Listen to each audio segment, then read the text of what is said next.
Hello, everyone, and welcome back to Real Time, where we talk about the movies we like. And the ones we don't. I'm Tyler. And I'm Molly. Happy Halloween, people.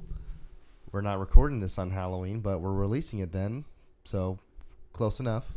You can still wish people happy Halloween, even if it's just close to Halloween. Yeah, I guess we can do that. So you're fine. You don't have to justify it. Anyways, today we're going to be talking about our top 5 horror movies. Yeah, I had to make my list really quickly, so I hope I got it right. Well, it's your list. No one else can say you got it wrong except you. Yeah, I'll probably think of a movie later, and I'm like, man, I like that one a lot. Why didn't I have it on there? Well, that's okay. Our tastes change, and we're probably going to make this list at least one more time after this. Probably. All right. Why don't you start us off with your number 5? Now, before we get into this, I'd like to let's talk about how we came to these movies. Like, what was your thought process while making your list? So I thought movies that I have to watch at Halloween time. Movies that, most of these are like Halloween. Well, movies that are good even not, during the Halloween season.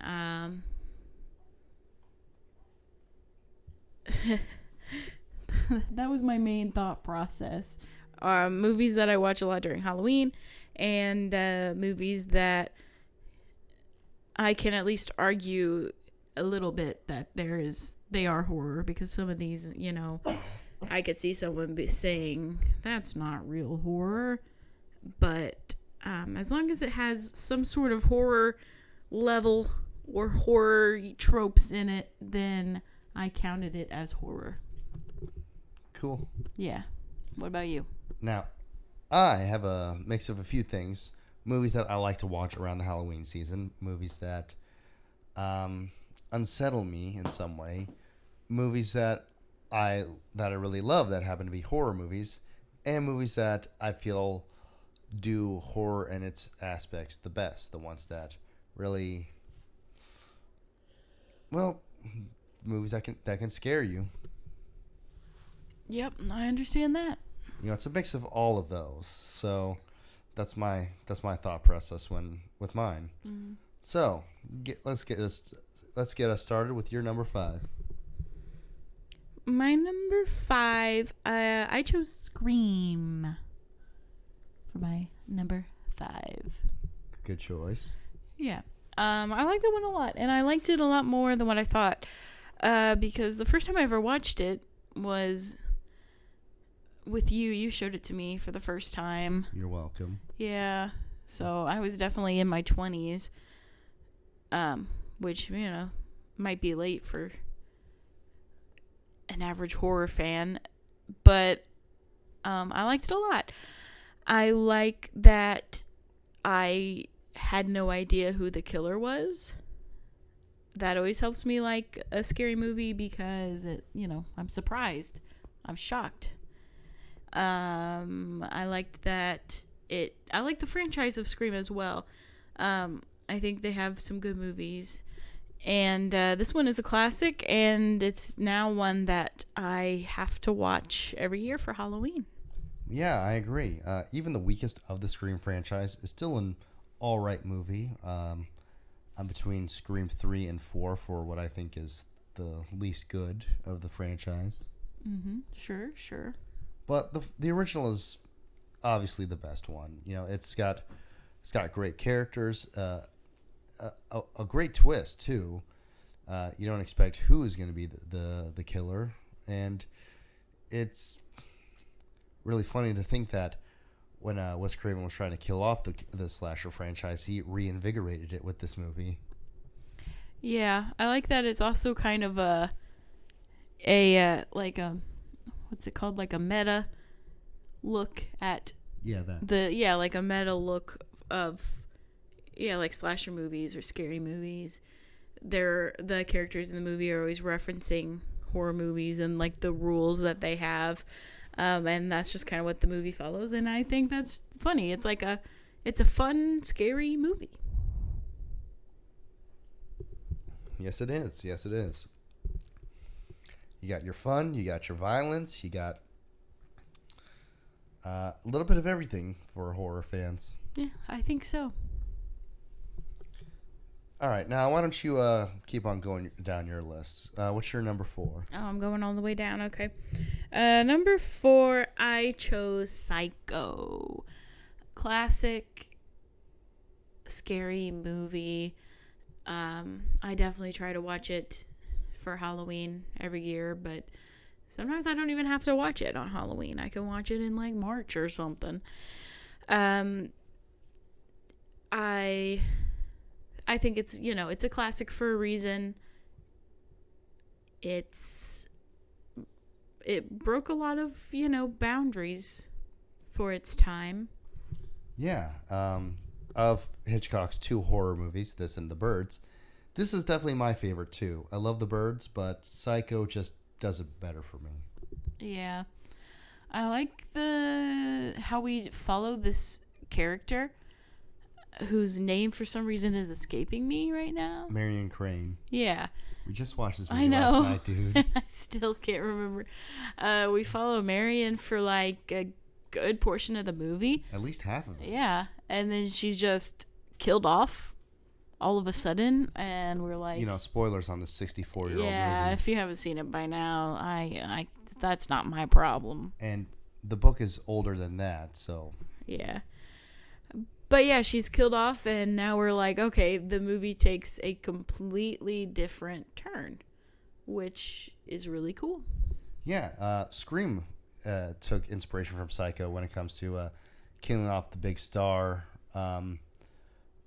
who they made you think was the protagonist too. Yeah. Mm-hmm.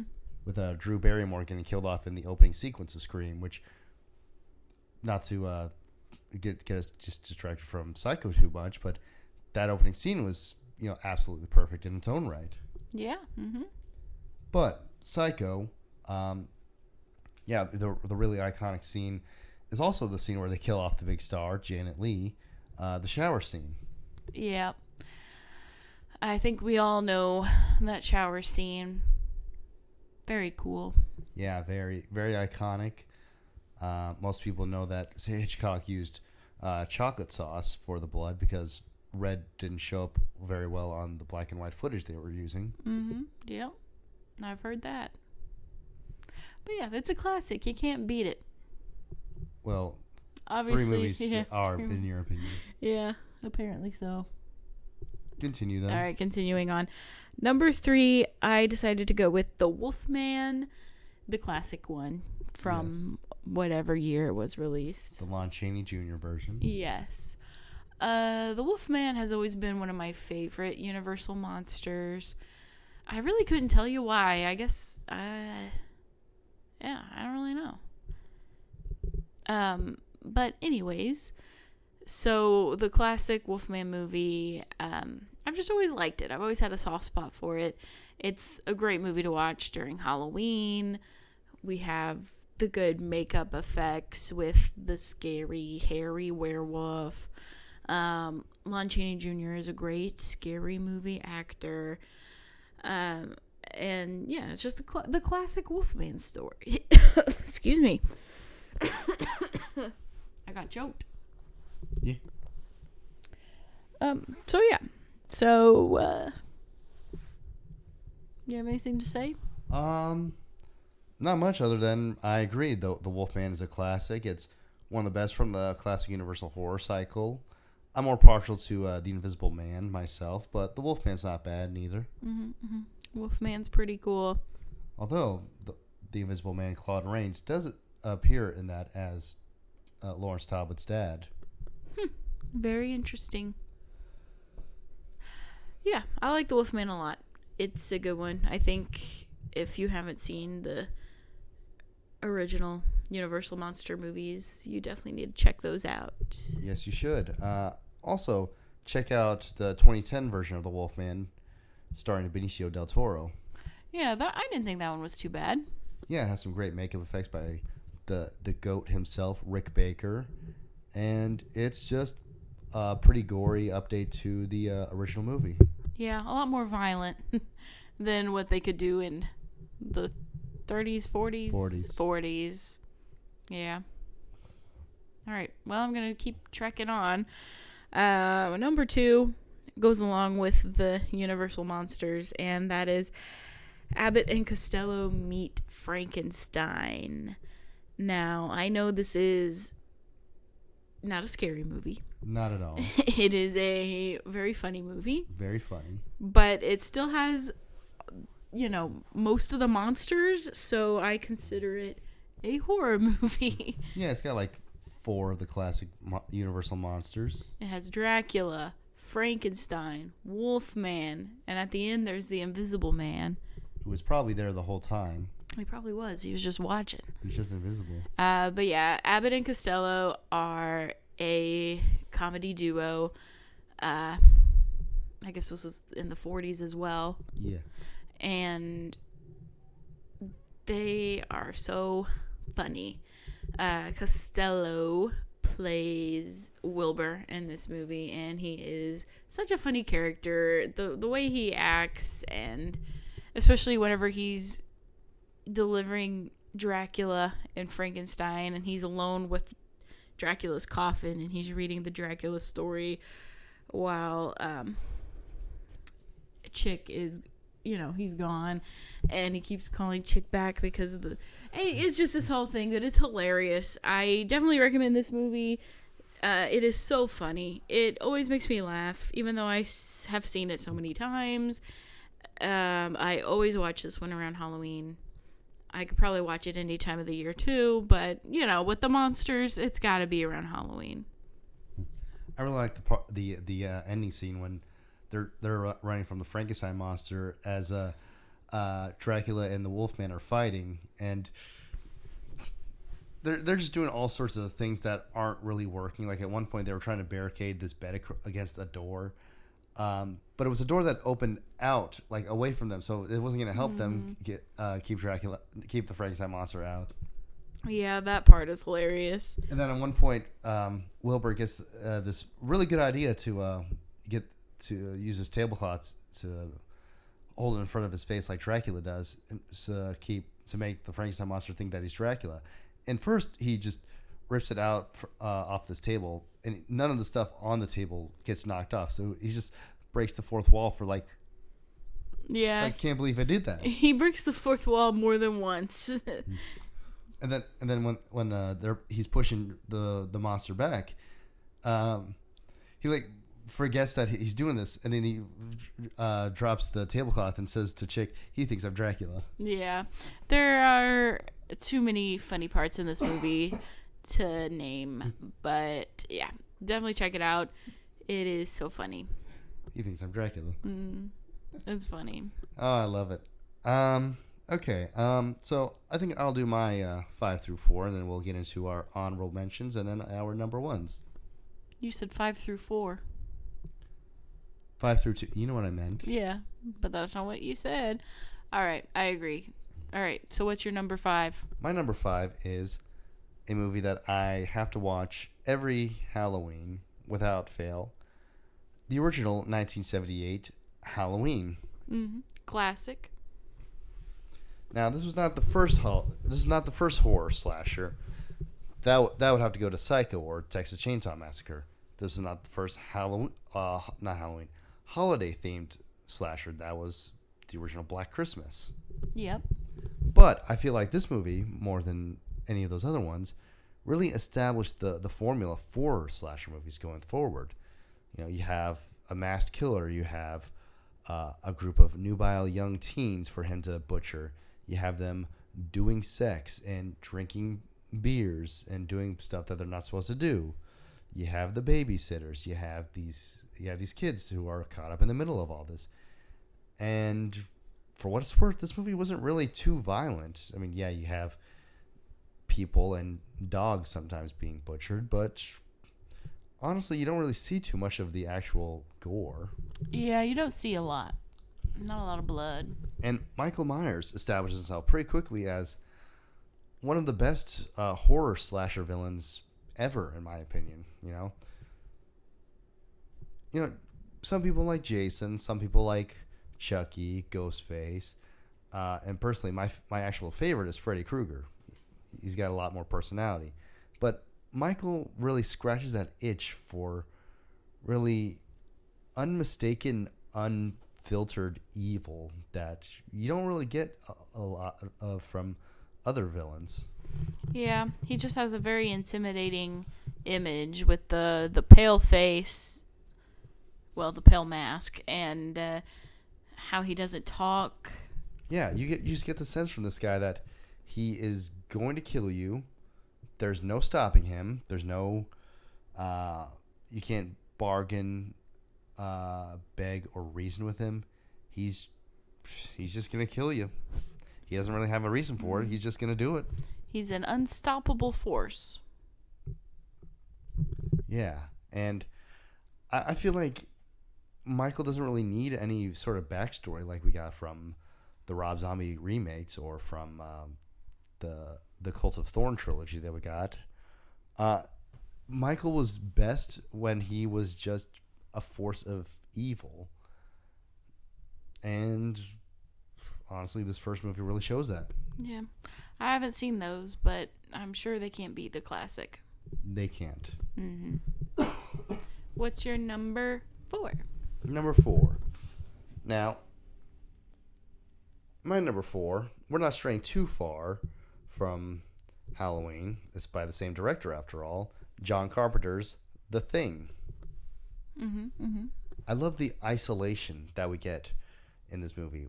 We have this group of researchers down in Antarctica who they're just doing their research and all that. They're not really expecting much of anything to happen to them for however long they're going to be down there. But then all of a sudden, this alien shape-shifting life form comes in and starts wrecking house.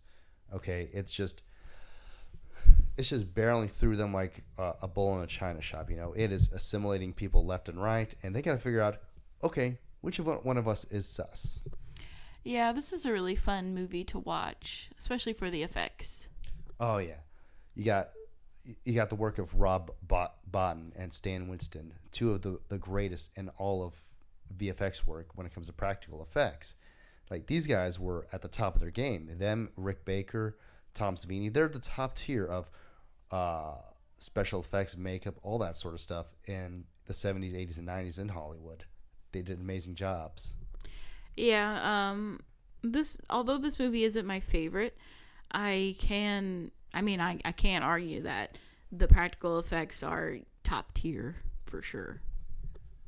And you get you get the sense that these characters in this movie are intelligent.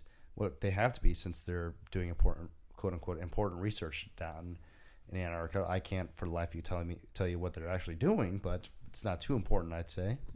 Yeah, I guess not. You have these intelligent characters, which makes it all the more terrifying when they start to get killed.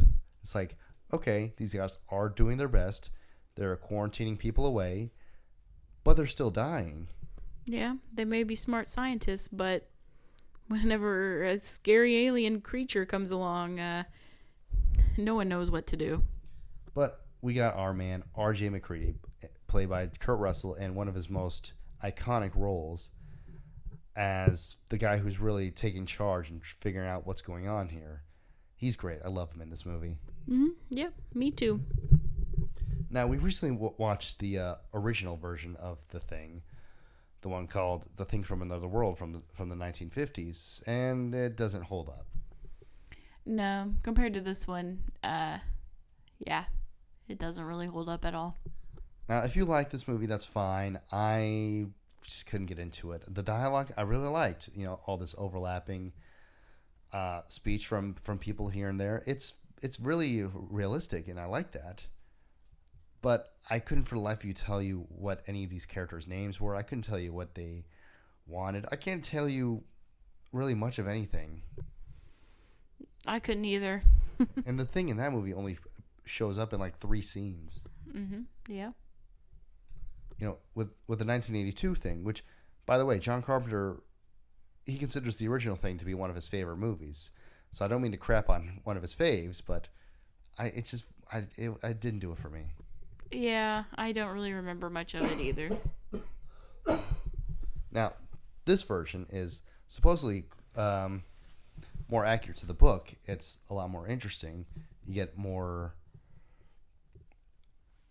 Well, you get better character moments, I'd say. I remember the characters and their names, for one. I remember what they wanted in this movie. And honestly, I really like the gore, too. It helps a lot. Yeah. But that's enough of the thing. We also haven't seen the prequel that was released in 2011, but we'll get to it later. I didn't even know that existed. Yeah. Number 3? Number 3. Now, number 3 is it is another important movie in the horror genre. It was the first summer blockbuster, and it was one of the first movies from one of the greatest directors of all time, Steven Spielberg. That would be Jaws. Yeah, I really, really like Jaws, but I do have a hard time whenever I think Jaws. No, let me start over. Whenever I think horror movie, for some reason Jaws doesn't pop into my mind, but I do really like that movie. It's really, really good. Yeah. Now, this and my next movie, or my next pick, they fall into the category of some of my favorite movies that just happen to be horror movies. Yeah. My number 1 is my favorite, and it's a horror movie. Does that make any sense? Sure. Okay. Anyways, Jaws. I love how this is an adaptation of a book, and it's a much better version of that story. You know, in the book, all these characters were pretty unlikable. In fact, Steven Spielberg said that he was rooting for the shark to win while he was reading it. I've never read it, but it sounds like I could skip it. Be okay. Well, unless you want to read about Brody's wife having an affair with Hooper, Mayor Vaughn being pressured to keep the beaches open because he owes a lot of debts to the Italian mob, and just a whole lot of uninteresting, bland, and frankly dickish characters. So you've read it? Yeah. Oh, wow. Yeah, I can read. I didn't know. You didn't know I could read? No. I've never seen you read. Anyways, the movie does a much better job telling the story, and it has a much better ending too. But I also love that the limitations that they faced while making this movie led to them making a much better movie. Because originally Spielberg wanted to show the shark from the beginning. He wanted this thing on display. He wanted to shoot the money. You know, he paid the money to get this big ass animatronic shark out there. Damn it, he's gonna use it. All right, take it easy. But unfortunately, or fortunately, I should say, the shark didn't really work too well in salt water. They had designed it and tested it in fresh water, so the salt water didn't really help. Yeah, that seems like you think you would have thought of that because saltwater is very different than freshwater. Well, you see, the guy that they got to make the thing, he was under the impression that they were gonna be filming in like a studio tank, not the actual ocean. Yeah, I see. Maybe that. they should have told him that. You would think. Or maybe they didn't. Maybe it's good that they didn't because like I said, the limitations led to them innovating and using different techniques to get around them not actually having the shark to shoot, such as Quint shooting the shark with barrels so that we would see the barrels on top of the water going where the shark would. I agree with you that this was for the better because the saying less is more was, I think, very true for this movie. Very much so. And it gave us one of John Williams' best and greatest movie themes of all time. Okay, yeah, sure. Plus, we saw in the sequels that seeing the shark more does not help. Yeah, it definitely does not help. It's much scarier whenever, you don't see the shark all the time. You don't really know where it is. You just see a little hints of it. So that whenever you first really see him when he comes out of the boat and, eats that one guy whose name escapes me. It's much more like, dang, this is a big old shark. Guess how much screen time the shark has in the original Jaws? 2 minutes. Okay, not that small. 10. 4 minutes. Okay. We only actually see the shark for 4 minutes of screen time in the original Jaws, and he made a great impression. I was not that far off by guessing 2 minutes. Okay. No, you weren't. I just said not that little. All right. Yeah. So great movie. Go see it. It's not Spielberg's best movie, but it's my favorite of his. Yeah. What was that? That was number 3. All right. Number 2. Number 2. My number 2. Some people may not consider this to be a horror movie, but to them I say. All right. What is it? It is the classic American Psycho. No, I can see where you're coming from. I mean, it's about this guy who is, to his knowledge, butchering people, killing them left and right. He's slaughtering hookers, his coworkers, homeless people, animals. That happens. And what do we get from slasher movies?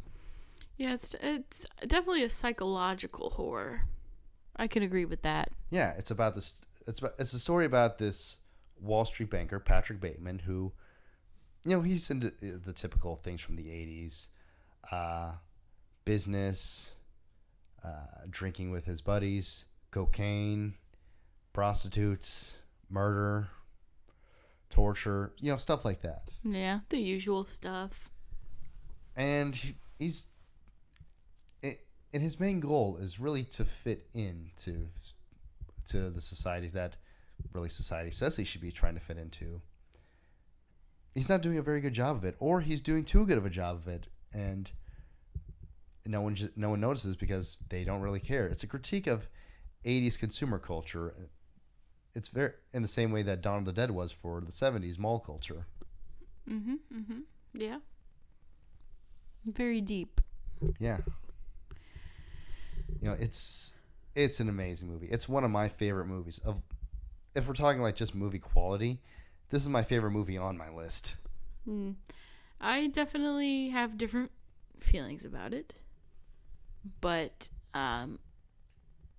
yeah.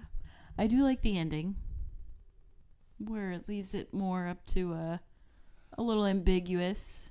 Like, did he really kill everybody, or is he just crazy? Maybe. Yeah, we don't know. I like it that way. You can make the argument that maybe he did kill everyone because we never see Paul Allen again. Or you can make the argument that, no, that guy really did see Paul Allen in London. Or you could also make the argument that everyone's always mistaking everyone for everyone else. So maybe he just thought he saw Paul Allen the same way Marcus Halberstrom thought that he had Patrick Bateman with him. Yeah, it just kind of leaves it up to you. Yeah, it's very... I love that sense of ambiguity that you get from this movie. Definitely never check out the sequel, American Psycho 2. It's absolute dog water. Stay away. It has absolutely nothing to do with this movie outside of the fact that Bateman makes a cameo in the opening 5 minutes, and then he gets killed off by Jackie from that 70s show for some reason. I don't know, man. It's stupid. Don't bother with it. Yeah, well, that movie wasn't even supposed to be a sequel. No, it wasn't. They just slapped the IP on it just because. Dumbasses. Anyways, yeah, back on track. There's also supposedly going to be a new adaptation of American Psycho in the future. I'm neutral about this. Me too. Because really, it's like American Psycho is adapting a book, so it's perfectly fine for them to try another adaptation. Yeah, you're right. Will it be as good as this one? Maybe, maybe not. Probably not, I'd say. I know a lot of people aren't going to like it as much as the original. Maybe it'll be okay. Maybe it'll be one of those remakes like True Grit, Scarface, or Fistful of Dollars, which builds on its original and provides a new look at something that a lot of people already like. Or maybe it'll be ass. I don't know. I don't know either. But let's move on. Your honorable mentions, my dear. The ones that I could think of tonight. Some of my honorable I can't speak. Some of my honorable mentions. Oh my gosh, I'm having a stroke. Get Out. I like Get Out. It was good. Gremlins. I do consider Gremlins to be a Christmas movie, so I didn't have it on this list, though I really enjoy the movie Gremlins. I always watch it every year on Christmas instead of Halloween. Me too. Yeah. The lesser-known movie Spider Baby is now a movie that I watch every Halloween. It stars Lon Chaney Jr., and it's definitely not as popular. I think, like, I don't know anyone else who's ever seen this movie besides me and, people I've shown it to. Yeah. Lon Chaney Jr. is the best part of that movie. His character is doing his best, but he's just tired of it all. Yeah. That's a good one. It's about this family who has this rare disease that causes craziness. Yeah, craziness. As they get older, they get crazier and crazier. So it's really good. It's fun. I like it. Another one that I try to watch every Halloween is Arsenic and Old Lace, starring Cary Grant. It's funny, but it also has, the main bad guy's pretty intimidating, and I think it was originally a play. Yeah. Yeah. The play originally had Boris Karloff in it. Oh, no, that's interesting. I didn't know that. Which in the movie they say that when the bad guy looks like Boris Karloff, Yeah. that was the character Karloff played. That's pretty funny. Yeah. I really like it. I think it's funny. I think it's on the longer side for like an old black and white movie, but it's nice. I like this guy lives with his two aunts, I think is what they are to him, and they start poisoning homeless people or people who are like really down on their luck and burying them in their basement because they see it as they're giving these people like, a way out of life, a nice peaceful resting spot. Sign me up, ladies. Yeah. And it's a good one. I like it a lot. I think you should check it out if you haven't yet. And that's all I got on my list. I guess I'll do my honorable mentions then. Yeah, go ahead. So, some movies that just missed my list. Think of these as like 10 through 6. Dawn of the Dead. Great movie. Great zombie movie. Love the effects by Tom Savini. Love the commentary on it. On the consumer culture that I mentioned. Scream. I said pretty much all I wanted to say during your portion. Mm-hmm. Yes. Psycho. Same thing. Yeah. Mm-hmm. Silence of the Lambs. Great psychological horror. I love loved how they were using one killer to get another one, but then that first guy just breaks out. Mm-hmm. Trick or Treat. A must for every Halloween. I love the different stories going on this night. And Sam should definitely be the mascot for Halloween. He is Halloween. Yep. Mm-hmm. Some other ones that just missed my list. Cabin in the Woods. Forgot about that one. Yeah. A great movie that really subverts your expectations in a good way. Nightmare on Elm Street. Another classic of the slasher genre. The Universal monsters in general. You got Dracula, Frankenstein, the Wolfman, the Invisible Man, Creature from the Black Lagoon. All greats. Check them out. And the Mummy also. The Boris Karloff one, and the Brendan Fraser one. I do love the Brendan Fraser one. That one is more on the side of action than horror, though. Yeah, not very scary, but definitely fun. Also, The Exorcist. I have enough said, really. Mm-hmm. Mm-hmm. So let's move on to our number ones. Yeah. So my number one, as you recall, I was just mainly thinking Halloween. So I did go with Trick or Treat as my favorite. You're the one who showed me this movie. Yes. Probably on Halloween. And yeah, this movie is just, it's complete Halloween. It is just the movie-fied Halloween. I'm not even speaking This English. movie is dripping Halloween. There we go. Yeah. It's got Halloween coming out the butt. It is. Yes. It is basically an orange movie whenever we're among all the houses and stuff. Yeah. There's just so much Halloween images. The stories that we follow. I like how there's different stories and they all kind of come together, kind of like an anthology here, and they're all. It just puts you in the Halloween mood. It is. I can't. It's like impossible to not watch it on Halloween. We do every year now, thanks to my best friend Alex. Yeah. And I just really like it. I think it's good. I enjoy the movie. I would probably enjoy it even if it wasn't on Halloween. Yeah.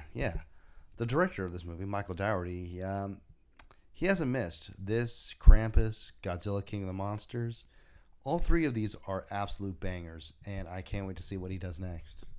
Yeah. I just like it. I definitely, if you're wondering, man, what's a Halloween movie I can watch this year, and you haven't seen Trick or Treat yet, Watch Trick or Treat. yeah, watch Trick or Treat. You will not be disappointed if you love Halloween, like me. Yeah, and now that I mention it, Krampus was also a pretty good one that, like you said, was a Gremlins. It's more of a Christmas movie than horror, but it is a horror movie. Yeah. So, we usually watch that around Christmas time. Yep, we do. Now, my number one is going to be no surprise to anyone, especially since this is coming so soon after our Evil Dead video. But my favorite horror movie is the original Evil Dead. I love what Sam Raimi and company were able to make with this movie under the small budget that they had. You know, it was an absolute labor of love from everyone involved. Bruce Campbell, Robert Tappert, Sam Raimi, all of them and more deserve all the credit they get and more for giving us one of the best horror franchises of all time. You know, the mood, the atmosphere, the story. They're all simple, but in its simplicity, it outshines any other horror movie I've seen. It is absolutely fantastic. Yeah, you said it was a labor of love, and you can definitely tell there's a lot of heart in this. Even though it's a scary movie, there's a lot of heart. You can tell people really worked hard on it, and their hard work is paying off because it's creepy. The effects are creepy, and it's just fun to watch on Halloween. Yes, it is. On Halloween or any other time, really. I feel like this is a real decent summer horror movie too, considering it takes place in a cabin in the woods. Yep. Yeah, you can watch it anytime, really. Yes, you can. Man, I just love this movie. It is. It's the kind of horror movie that I would want to make, and I feel like it's one that any aspiring filmmaker could make. Yeah, I think this movie shows that you don't have to have a huge budget to make something scary and cool. Yeah, I think it was Stephen King who gave one of the first reviews on Evil Dead when he saw it at a film festival. What did he say? He called it the most ferociously original horror film of 1982, and King's praise for the movie, Raimi has said, was better than winning an Oscar. Yeah. Stephen King, Stephen King has also cited Evil Dead as one of his favorite movies. Oh, yeah, that's saying something, yeah. The man may be kind of a dummy nowadays, but he's got good taste. I've always had mixed feelings about Stephen King. I like some of his books, but some of them I do not like at all. And yeah, I won't get off topic though. But yeah, having a horror icon like Stephen King praise your horror movie is definitely something. Yes, it is. Yes, it is. And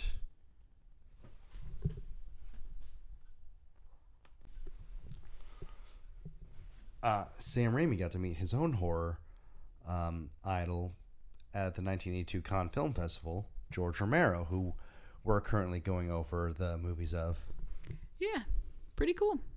I would imagine that getting his idol's approval for his horror movie would also be pretty important to Sam Raimi. So let's see what George Romero thought about it.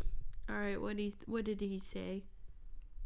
Stall for me for a second, please. Oh, I thought you already had it pulled up. George Romero knows his zombie movies, and in a way, Evil Dead is, I guess they're zombies, sort of. I don't know. It's a little hard to say. I mean, they're undead, maybe.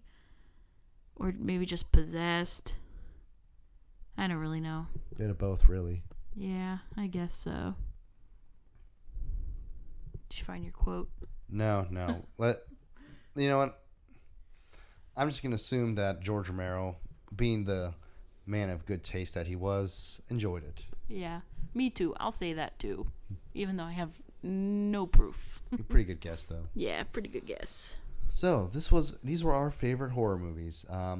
They are most likely going to change in the future because that's just the nature of opinions and evolving art taste, stuff like that. And honestly, there's things that we haven't seen that could make us feel like, oh, I think I like that more than any of these, or yeah, this definitely goes on the list. Yeah, or if you're like me, probably 2 seconds after we stop recording, I'll be like, oh wait, I forgot about this movie, and it'll be like a movie I watch all the time and love because I just can't remember. So definitely don't be surprised if this gets an update. Yeah, because it probably will. That'll do it for today. We'll see you next time. See you next time. Happy Halloween.